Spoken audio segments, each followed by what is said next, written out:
Mirë mbrëma. Në qeverisën e Edi Ramës ka ndodhur këto gjëra. Kanabizoi Shqipërinë, kriminalizoi kuvendin, bëri koncesionin e check-up, koncesionin e sterilizimit, incineratorët, laboratorët, shkatroi arsimin e lartë, shpopulloi Shqipërinë, kriminalizoi ekonominë, betonizoi Tiranën dhe Bregdetin, burgosi pleq e plaka për energjinë, korruptoi sistemin zgjedhor, promovoi të korruptuarit, janë mbushur burgjet me deputetë kryebashkiak, shkatroi bujqësinë, kapi drejtësinë, nxjiu me konspiracion Shqipërinë, shembi thethin, pasuroi miq shokë e shoqet partisë, pronësoi energjinë të misht me parqe fotovoltaike, rriti pasigurinë në rrugë, shkolla, hapësira publike, kriminalizoi policinë, kapi drejtësinë, shkatroi artin e kulturën, shkatroi teatrin kombëtar, privatizoi Butrindin, shkatroi portin e Durrësit, e ktheu Shqipërinë në kamp refugjatësh, patronazhoi të madhe të vogël, solli tikat e Vlorës, zhduku urën tek tuneli Llogaras, e shtoi me 50 milion koston, ju shemb rruga ende pa mbaruar, trastoi studentët, masakroi me gaz kur u ngritën për Klodian Rashën, korruptoi ish shefin e FBI-t me Gonigal. Në qeverisën e Edi Ramës ndodhi akshi të mërshëm, të dhënat tona dolën sheshit, dhe po doni ka masakruar edhe opozitën, madje edhe duke e blerë, sigurisht nën shantazh.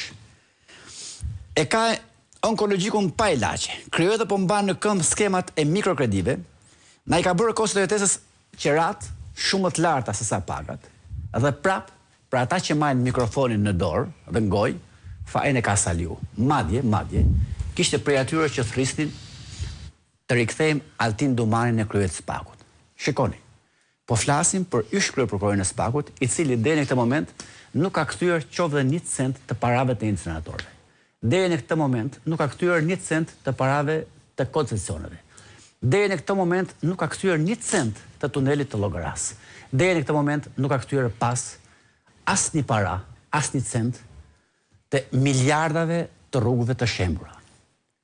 Madje deklaronte se pa harruar dy anijet Tigrin 1 dhe Tigrin 3 në Vlorë, kur ne paguajmë $78.000 në ditë për dy anije që nuk janë ndes kurrë, me kushin e vetëm që promovuesja e tij, Yuri Kim, kur të përjashtoi nga sistemi diplomatik të punonte aty CEO, siç ka ndodhur realisht.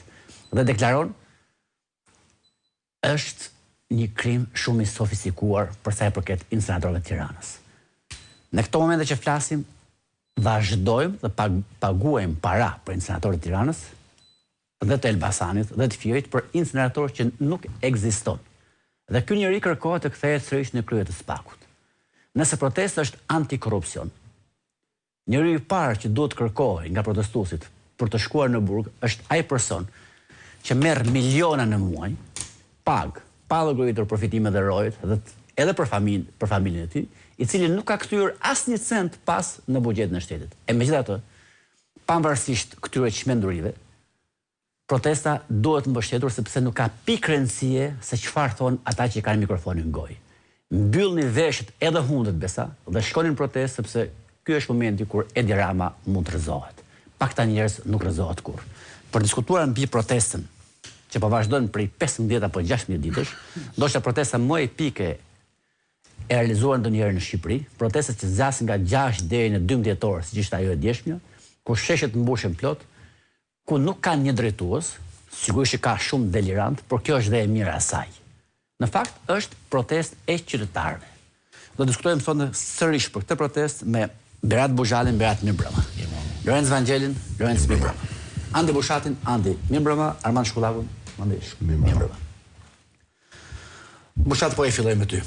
16 ditë protest, si e shikoni vazhdimsinë?